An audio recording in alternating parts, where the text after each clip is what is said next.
waboshwa mfethu or wahlala ejele mhlawumbe wena usucabanga usuclever kunabantu abangakaze baboshwe.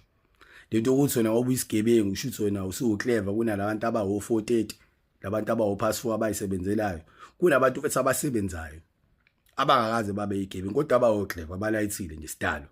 Yabo? Kunabantu abangakaze baboshwa abangakaze bangene ejele abayigebengu nabalayithile. Khona abantu futhi abangakaze baboshwa abangasizona igebengu mfethu abalayithile.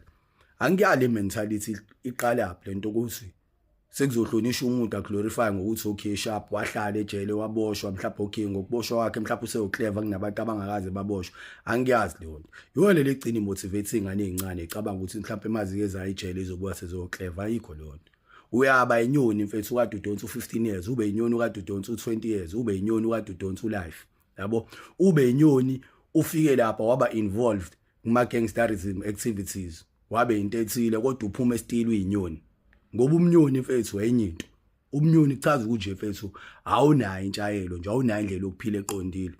Uyisinayo uyabhayiza. Yayibona leyo. So uyabaka inyoni uthola ukuthi ukhulele la elokishini.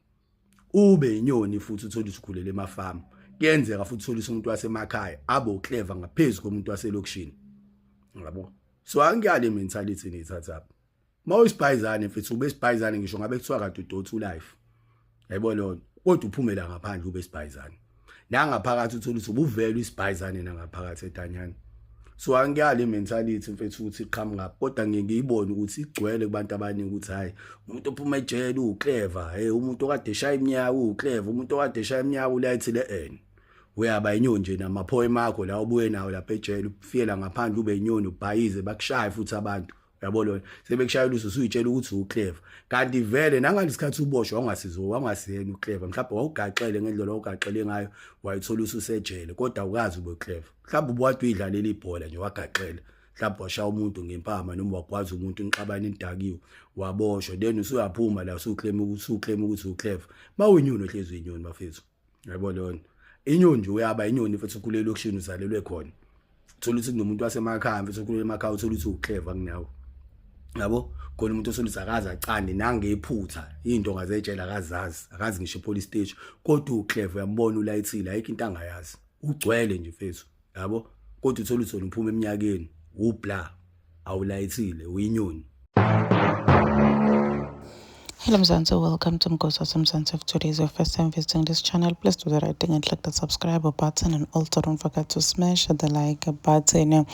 A guy sends a message saying just because to be a jail it doesn't mean ukuthi umaqhuzu uhlakaniphile. Uyamangala ukuthi iyaphi mentality lebantu banayo yokucabanga ukuthi uma mhlambe umuntu abejele sho ukuthi uhlakaniphile nema ex convicts thinking ukuthi just because you don't say 25 years ejele you don't say 15 20 ejele it means ukuthi umaqhuzu uhlakaniphile. Wena uthi abukho konke lokho budomu nje ukuthi abantu bacabanga ukuthi uma umuntu abiye ejele akusho ukuthi usihlakaniphi, and it's true. And I'm even shocked ukuthi kunebantu abaqabanga ukuthi bahlakaniphile just because babiye ejele.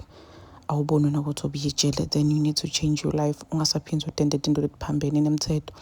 So if ubiye ejele then you think ukuthi wena you are smart just because ubiye ejele laba labangakase baye ejele kusho ukuthi bona badilima then hey sho ukuthi sasekudzeni nokushintsha sho ukuthi futhi uzatobiyela ebugebengini because wena you think ukuthi just because ubiye ejele or ukuhlala ejele ngiko lokhu kwenda ubonakale ngazuthi umuntu lo clever kona labanye abantu. So ukuthi yena lo bhodi lo nto olukhuluma nje licinisa kananzaba noma ngabe abantu bayomzonda but lo ukuthi abantu bathi babiye ejele then sho ukuthi bona bahlakaniphile uthi nje akukho lokho. Please do comment what you think below down in the comment section. Don't forget to hit the notification bell so that you can be notified whenever I upload a new video. This is the end of my video. I am signing out. Goodbye.